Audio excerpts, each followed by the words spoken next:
So today we are going to discuss the plasma colloid osmotic pressure and the interstitial fluid colloid osmotic pressure. Basically, we are discussing the microcirculation and lymphatic system, and we have discussed for the microcirculation at the capillary level for the exchange of nutrients and the exchange of waste material at the capillary level, which is the most important function of the circulation, which is the most important function of the microcirculation. There are basically four important forces. Two of the forces are pushing the fluid out and nutrients outside the capillary into the interstitium, and two forces are basically pushing the fluid into the capillary. So the capillary pressure hydrostatic pressure is pushing the fluid out into the interstitium, and the interstitial fluid hydrostatic pressure is basically pushing the fluid into the capillary. This is interstitium and here is the capillary. These two pressures we have discussed previously, and we have also discussed the different types of methods that are used to measure these two types of pressures. Now, apart from these two pressures, we have the two more pressures, that is the plasma colloid osmotic pressure, which is pulling the fluid and nutrients into the capillary, and the interstitial fluid colloid osmotic pressure, which is pulling the fluid or the nutrient out of the capillary.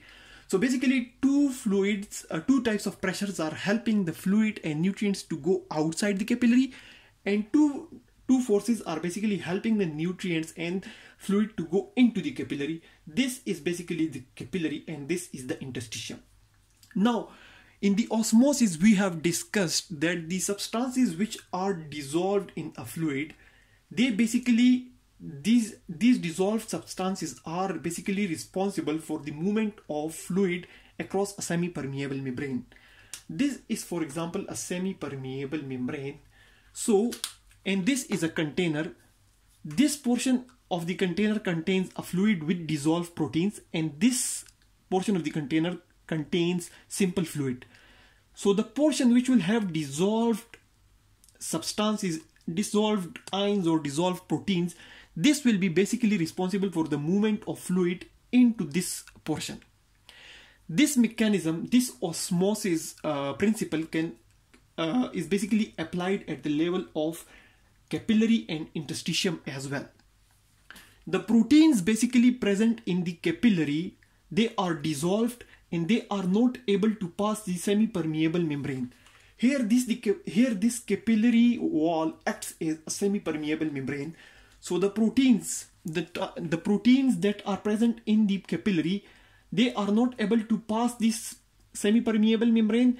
So they basically act as a suction force, and they basically suck the fluid into the capillary.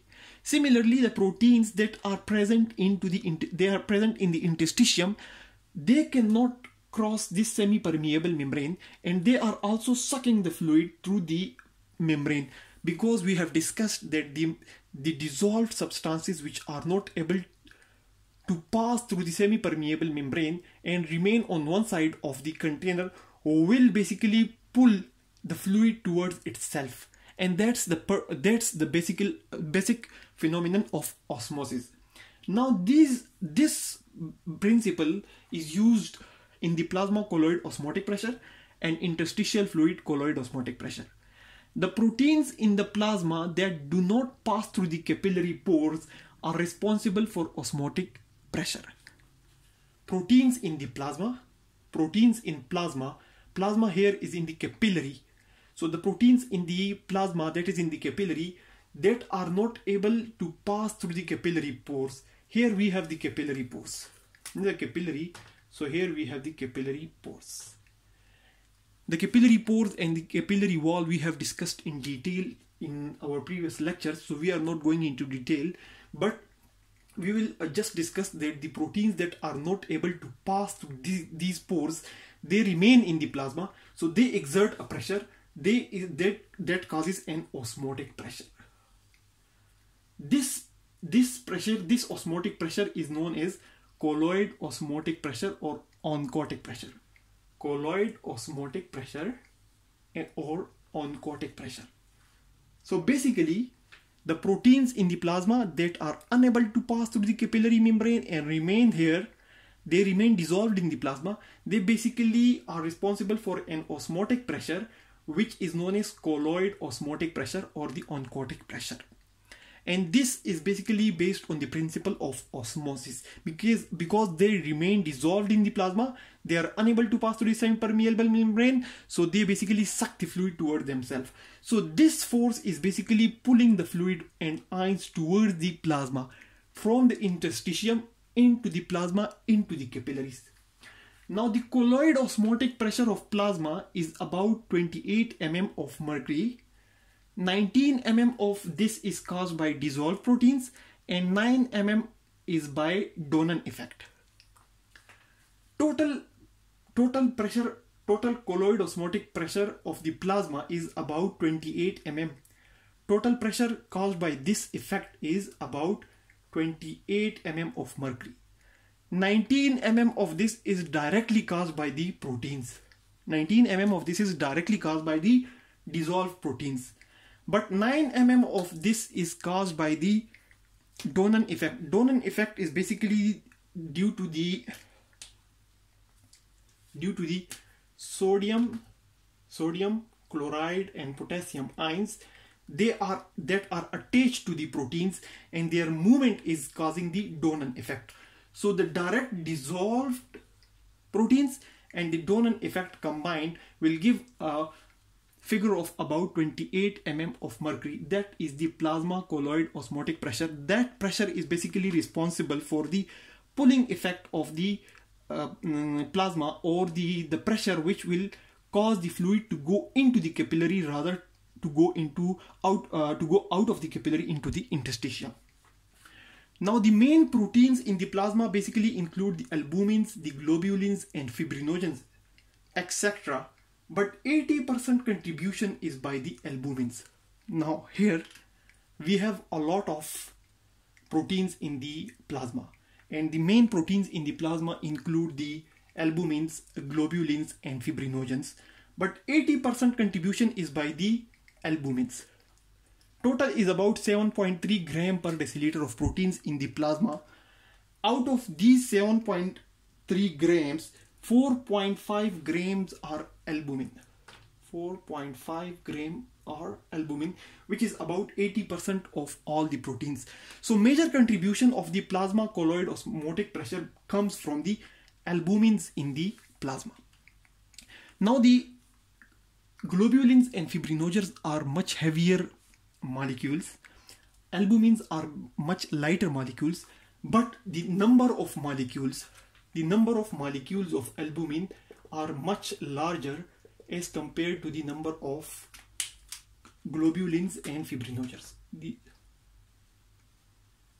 So the black color is showing the albumins and the green color is showing the fibrinogens and globulins. The size of globulins and fibrinogens is much larger than the size of albumin, but the molecule number, the number matters. In the osmotic pressure, the number matters. So the number of molecules of albumins are much more than the number of fibrinogen and globulins. So that's why the contribution of albumin in the plasma colloid osmotic pressure is about 80%. So plasma colloid osmotic pressure is basically caused by the proteins in the plasma that do not pass through the capillary pores, and they cause an osmotic pressure known as the colloid osmotic pressure or the oncotic pressure. And this pressure is about 28 mm of mercury. 19 mm of this is directly caused by dissolved protein, and 9 mm is caused by the Donan effect, that is the movement of the sodium, potassium and chloride ions that are attached with the proteins. And out of all this contribution by the proteins, 80% comes from the albumin because of their large number. Now the interstitial fluid colloid osmotic pressure. Small amounts of proteins leak into the interstitial spaces. Although we discussed that proteins are unable to pass through the semi-permeable membrane here. Here we have the capillary membrane, here we have the capillary poles. Proteins normally are not able to pass into the interstitium, but small amounts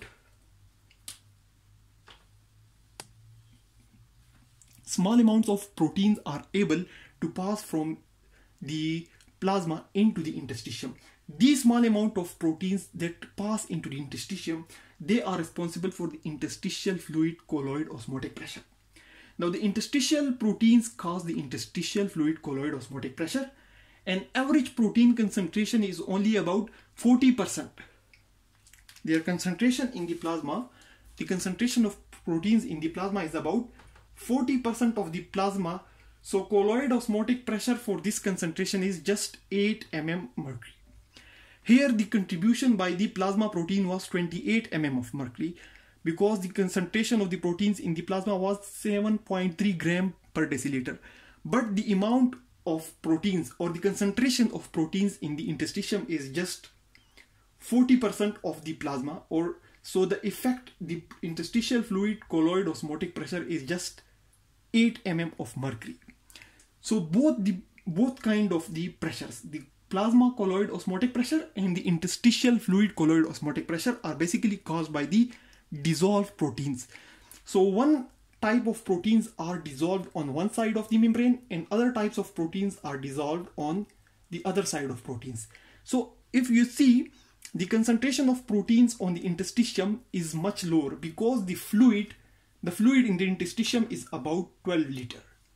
The protein on both sides are about the same, but the fluid portion on the interstitium in the whole body is about 12 liter, and the fluid in the plasma is about 4 to 5 liter. So the concentration is very much low in the interstitial fluid, because the same amount of proteins are basically dissolved in a large fluid. So the concentration on the interstitial fluid side becomes much lower as compared to the concentration on the capillary side. That's why the pressure caused by the interstitial proteins is much lower as compared to the pressure caused by the plasma proteins.